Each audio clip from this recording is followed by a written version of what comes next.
আমি এখন কি করব বলে যাও। শেখর প্রথমে একটু দ্বিধা করিল বটে, তারপর দুই হাত বাড়াইয়া তাহাকে বুকের উপরে টানিয়া আনিয়া নত হইয়া তাহার অধরে ওষ্ঠাধর স্পর্শ করিয়া বলিল, কিছুই বলে দিতে হবে না ললিতা, আজ থেকে আপনি বুঝিতে পারিবে। কেননা আজ ঠিক বুঝতে পেরেছি তোমাকে ছেড়ে থাকতে আমি পারবো না। ললিতা বাড়ি গিয়া দেখিল ছাদের এক কোণে চাঁদের আলোয় বসিয়া আন্নাকালী একরাশ গাঁদা ফুল লইয়া মালা গাঁথিতেছে। ললিতা তাহার কাছে গিয়া বলিল, হা রে কালী, হিমে বসে কি করছিস শুনি? কালী বলিল, তা কি করছি দেখতে পাচ্ছ না নাকি সেজদি? মালা গাঁথিতেছি, আজ রাত্রিরে আমার মেয়ের বিয়ে কিনা। ললিতা বলিল, তা কই আমাকে বলিসনি তো? ঠিক ছিল না সেজদি, এখন বাবা পাঁচ দেখে বললেন আজ রাত্রি ছাড়া আর এই মাসে দিন নেই, মেয়ে বড় হয়েছে আর রাখতে পারিনি, যেমন তেমন করে বিদায় করছি। তা ও সেজদি, দুটো টাকা দাও না, জল খাবার আনাই গিয়ে। ললিতা হাসিয়া বলিল, তা টাকার সময় সেজদিকে দরকার, তাই না রে? যা, আমার বালিশ নিচে আছে, নিগে যা। তা হারে কালী, গাঁদা ফুলে কি বিয়ে হয়? কালী গম্ভীরভাবে বলিল, অন্য ফুলে হয়, কিন্তু গাঁদা ফুলে হবে না কেন? আমি কতগুলো মেয়ে পার করলুম সেজদি, তা জানো তো? আমি সব জানি। এই বলিয়া নিচে চলিয়া গেল কালী। ললিতা সেখানে বসিয়া মালা গাঁথিতে লাগিল। খানিকক্ষণ পরে কালী ফিরিয়া আসিয়া বলিল, আর সকলকেই বলা হয়েছে, শুধু শেখরদাকে বলা হয়নি। যাই বলে আসি গে, নইলে তিনি আবার দুঃখ করবেন কি না। এই বলিয়া কালী চলিয়া গেল। কালী হলো পাকা গৃহিণী, সমস্ত কাজকর্মই সে সুশৃঙ্খলভাবে করিয়া থাকে। শেখর তাকে সংবাদ দিয়া নামিয়া আসিয়া সে বলিল, ও সেজদি, আর শেখর এক ছোড়া মালা চাইলেন, যাও না সে কি দিয়ে আসো গে। আমি ততক্ষণ এই দিকটা একটু বন্দোবস্ত করি, লগ্ন তো শুরু হয়ে গেছে, আর মোটে সময় নেই। ললিতা মাথা নাড়িয়া বলিল, না কালী, আমি পারবো না, তুই দিয়ে আসকে। আচ্ছা যাচ্ছি, দাও ওই বড় ছড়াটা দাও দেখি। এই বলিয়া কালী হাত বাড়ালো। ললিতা হাতে তুলিয়া দিতে গিয়া কি ভাবিয়া বলিল, আচ্ছা আমি দিয়ে আসছি কে, তুই কাজ কর। কালী গম্ভীর হইয়া তখন বলিল, হ্যাঁ তাই যাও গে সেজদি, আমার অনেক কাজ কিনা, মরবারও ফুরসত নাই। কালীর মুখের ভাব ও ভঙ্গি দেখিয়া ললিতা হাসিয়া ফেলিল। বাবা, একেবারে পাকা বুড়ি। এই বলিয়া ললিতা মালা লইয়া চলিয়া গেল। ললিতা দ্বারের কাছে আসিয়া দেখিল শেখর এক মনে চিঠি লিখিতেছে। দৌড় খুলিয়া পেছনে আসিয়া দাঁড়াইল ললিতা, তাহাতেও শেখর টের পাইল না।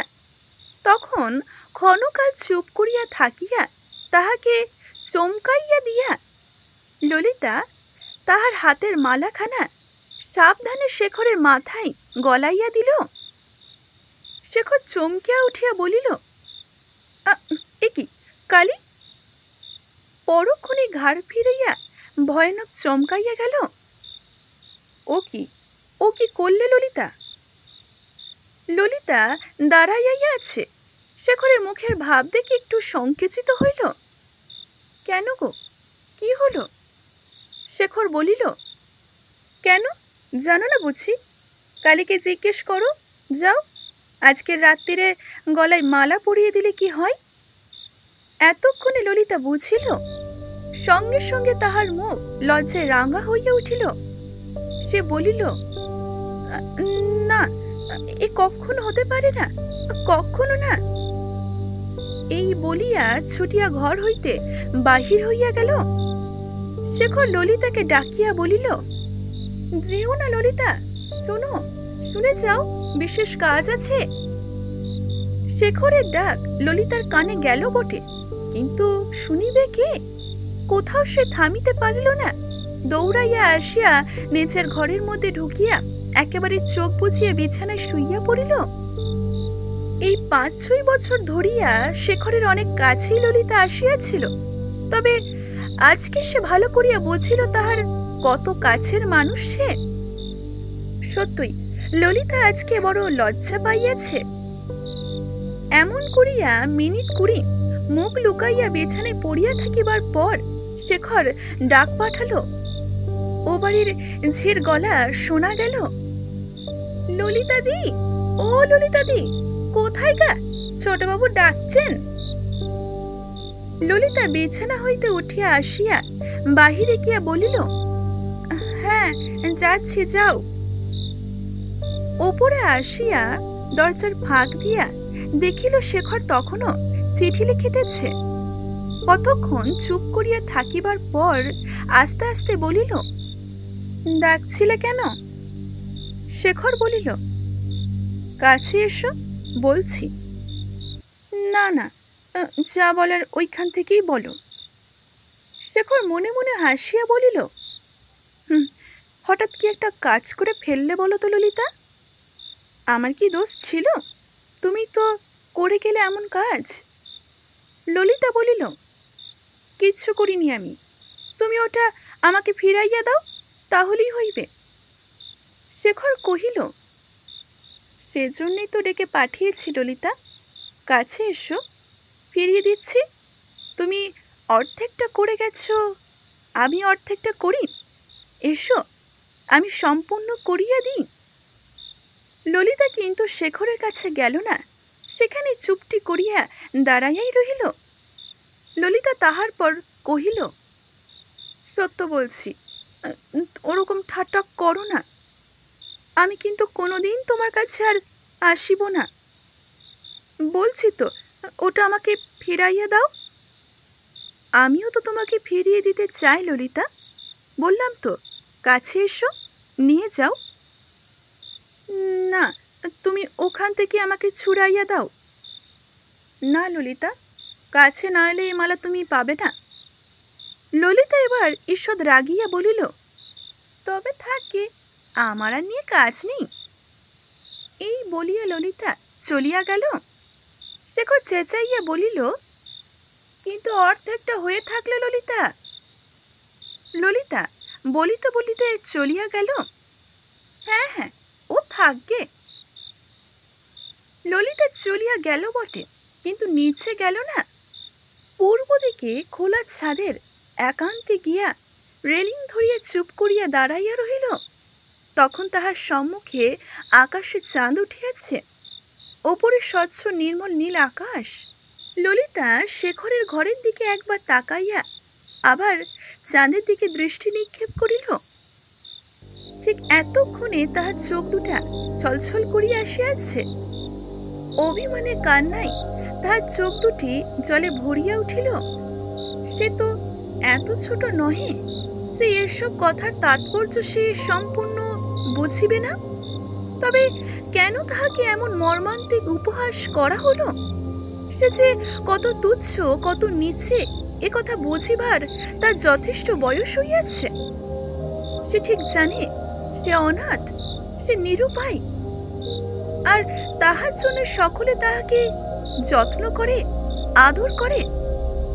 শেখরও করে, তাহার জননীও করে।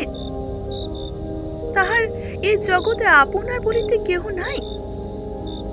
ললিতা চোখ মুছিয়া মনে মনে বলিল, এই কলিকাতার সমাজে তাহার মামার অবস্থা তো শেখরদের কত নিচে। সে আবার সেই মামার আশ্রিত গলগ্রহ। ওদিকে সমান ঘরে শেখরের বিবাহের কথাবার্তা চলিতেছে। 2 দিন আগেই হোক আর 2 দিন পরেই হোক, সেই ঘরেই তো একদিন হইবে। এই বিবাহ উপলক্ষে নবীন রায় ঠিক কত টাকা আদায় করিবেন, সেসব আলোচনাও সে শেখরের জননীর কাছে শুনিয়াছে। তবে কেন আজ আজ শেখর তাকে এমন করিয়া অপমান করিল কেন? এইসব কথাই ললিতা সে চাঁদের পানে চাহিয়া মনে মনে ভাবিতেছিল। হঠাৎই চমকাইয়া মুখ ফিরিয়া দেখিল শেখর নিঃশব্দে হাসিতেছে। ইতিপূর্বে যে উপায়ে মালাটা সে শেখরের গলায় পরাইয়া দিয়াছিল, ঠিক সেই উপায়ে সে গাঁদা ফুলের মালাটা তাহার নিজের গলায় ফিরিয়া আসিয়াছে। কান্নায় তাহার কণ্ঠ রুদ্ধ হইয়া আসিতে লাগিল। তবু সে জোর করিয়া বলিল, কেন কেন এমন করিলে তুমি? বারে, আমি কি করলাম? তুমিই করেছিলে কেন? ললিতা কহিল, আমি আমি কিচ্ছুটি করিনি। এই বলিয়া সে মালাটা টান মারিয়া ছিঁড়িয়া ফেলিবার উপক্রম করিতেছিল, কিন্তু তাহার হাত হঠাৎই থামিয়া গেল। শেখরের চোখের দিকে চাইয়া তা থামিয়া গেল। ললিতা সেই মালাটি ছিঁড়িয়া ফেলিতে আর সাহস করিল না, কিন্তু কাঁদিয়া বলিল, আমার আমার কেউ নেই বলেই তো তুমি এমন করে আমাকে অপমান করছো। শেখর এতক্ষণ মৃদু মৃদু হাসিতেছিল। ললিতার কথা শুনিয়া অবাক হইয়া গেল। না, এ তো সেই ছেলে মানুষ ললিতা নয়। শেখর কহিল, তাই বুঝি আমি তোমাকে অপমান করছি, নাকি তুমি আমাকে অপমান করছো?